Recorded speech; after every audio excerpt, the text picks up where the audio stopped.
খুব সুন্দর একটা সকালে, খুব সুন্দর একটা ওয়েদার দেখতে দেখতে আমরা চলে গিয়েছিলাম অজানা এক গন্তব্যে। হ্যালো এভরিওয়ান, আসসালামু আলাইকুম। কি অবস্থা সবার, কেমন আছেন? আমি আলহামদুলিল্লাহ ভালো আছি।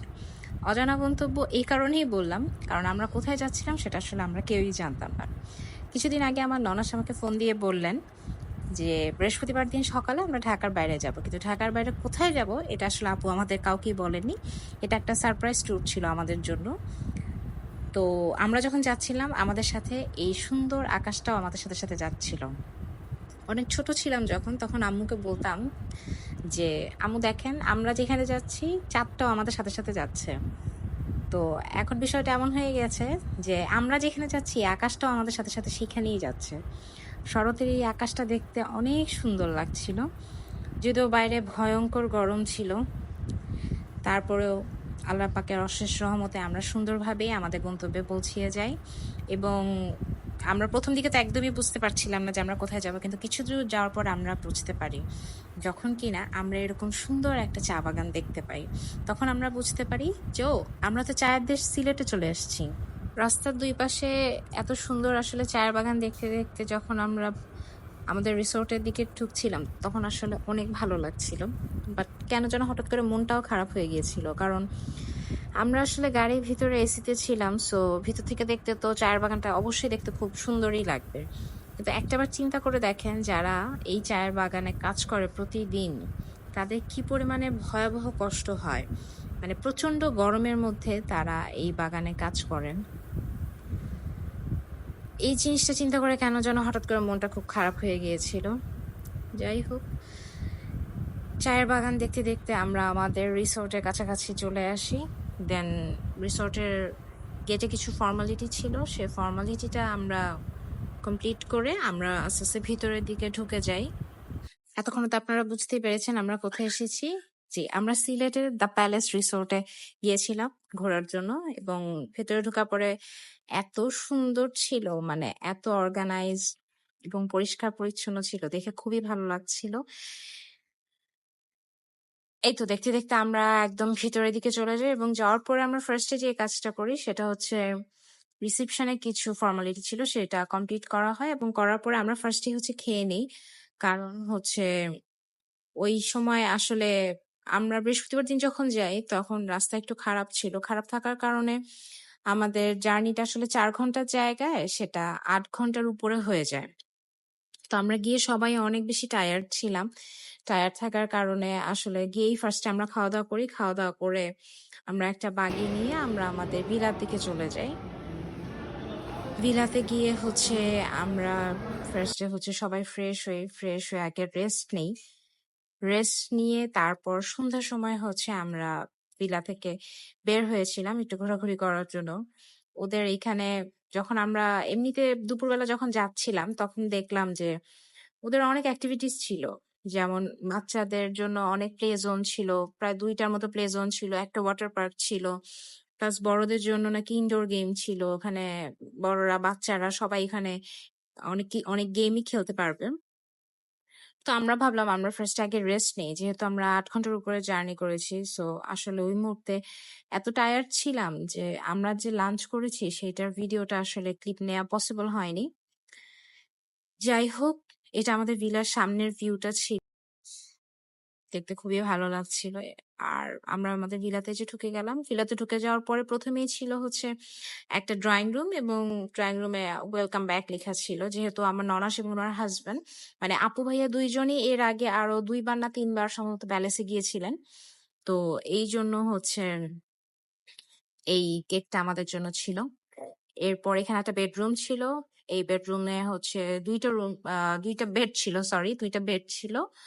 তো এই বেড 2টা সেপারেট ছিল, এবং পাশের যে 2টা বেডরুম ছিল সেই বেডরুম দুটাতে আসলে কাপল বেড ছিল। আপনারা যদি মনে করেন যে আমরা মানে ফ্যামিলি মেম্বার নিয়ে কোনো একটা জায়গায় ঘুরতে যাব একদিনের জন্য বা 2 দিনের জন্য, তাহলে আসলে প্যালেস পারফেক্ট একটা জায়গা।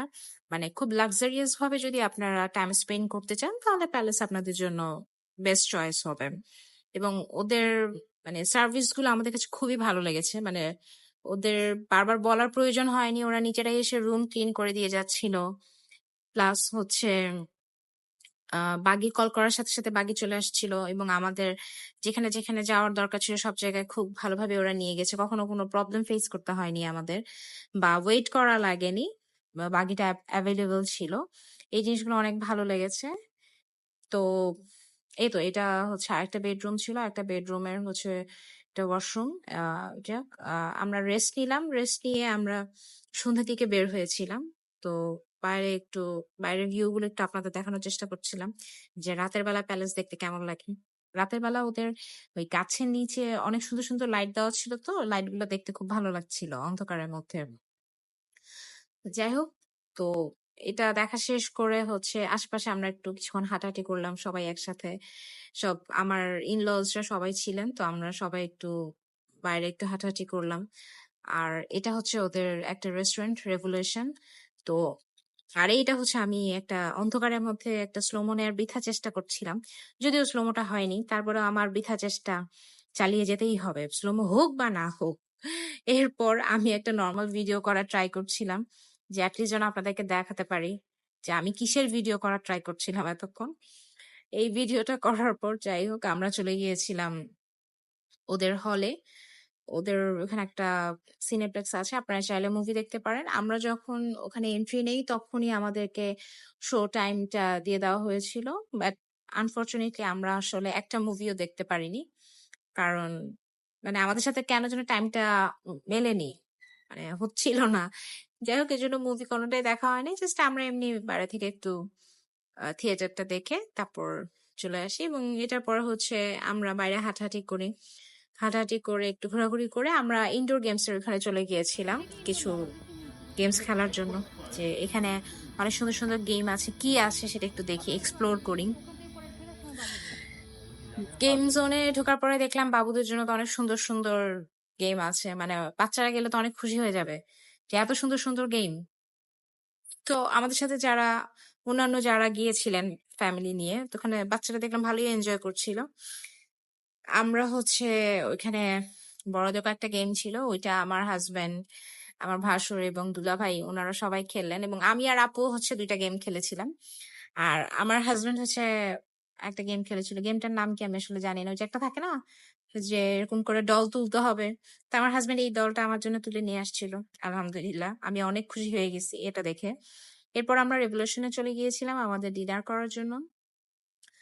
ডিনারে আসলে ওদের একটা স্টার্টার ছিল আর সাথে হচ্ছে একটা মেইন কোর্স ছিল। তো স্টার্টারে আমার এক্স্যাক্টলি এখন মনে নেই আমরা কি কি অর্ডার করেছিলাম, কারণ আমরা 6 জন ছিলাম, তো 6 জন 6টা স্টার্টার অর্ডার করেছিলাম।